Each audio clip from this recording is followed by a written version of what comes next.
Perkenalkan, nama saya Andika Rafael Sinaga dari jurusan Teknik Pertambangan Universitas Trisakti. Kali ini saya akan mengadakan presentasi yaitu tambang terbuka dan tambang bawah tanah. Lalu untuk pertama tambang terbuka, itu yang pertama adalah PT Nataram Mining. Kita di PT Nataram Mining dulu, yang ada 3 rumusan masalah, itu bagaimana sejarahnya, strukturnya, dan metode yang diterapkan oleh PT Nataram Mining. Lalu yang pertama, sejarah PT Nataram Mining. PT Nataram Mining itu mulai melakukan kegiatan penambangan pada tahun 2007. Lalu pada tahap itu pabrik pengolahan dan fasilitas pendukung lainnya dan tahap konstruksi juga dilakukan pada saat itu. Lalu berlangsung hingga Agustus tahun 2013, kemudian dihentikan operasinya karena alasan keselamatan. Lalu pada awal tahun 2017, manajemen memutuskan untuk mengacaukan kembali operasi penambangan. Lalu kita ke struktur organisasi PT Nataram Mining. Struktur organisasi tersebut dipimpin oleh PT Nataram Mining sendiri. Secara keseluruhan menunjukkan jalur yang dioperasikan oleh PT Nataram Mining.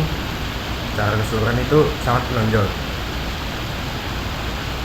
Struktur organisasi itu dibagikan berdasarkan pembagian tugas dan wewenang menurut hierarki jabatan di bidang pekerjaan yang sesuai dengan fungsionalitas pada kerangka kerja dan untuk mencapai tujuan perusahaan. Lalu kita ke metode yang diterapkan oleh PT Nataram Mining. Metodenya itu ialah open pit. Itu dilakukan untuk menambang endapan biji atau ore. Kenapa disebut open pit? Karena penambangannya dilakukan dari permukaan yang relatif mendatar menuju ke arah bawah di mana endapan biji tersebut berada.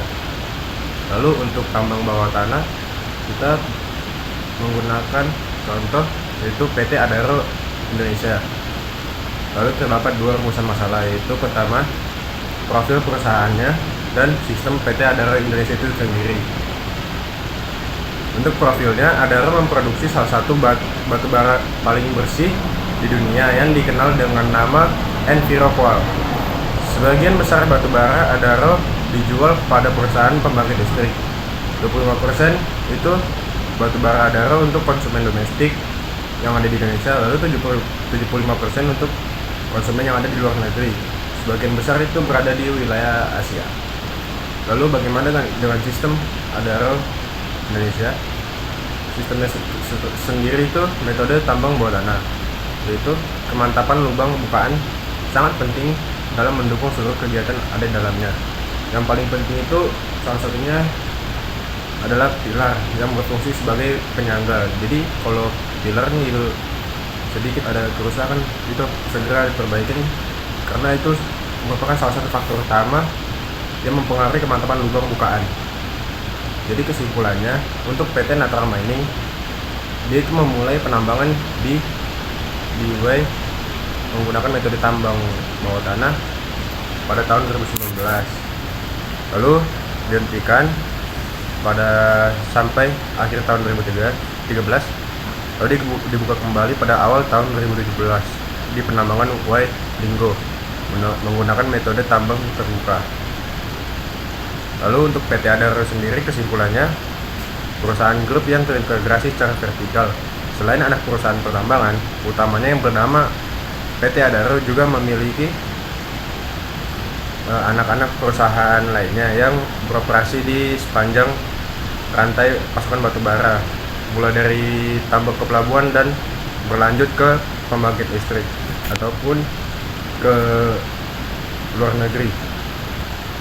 Baik, itu presentasi dari saya. Sekian dan terima kasih. Kurang lebihnya mohon maaf.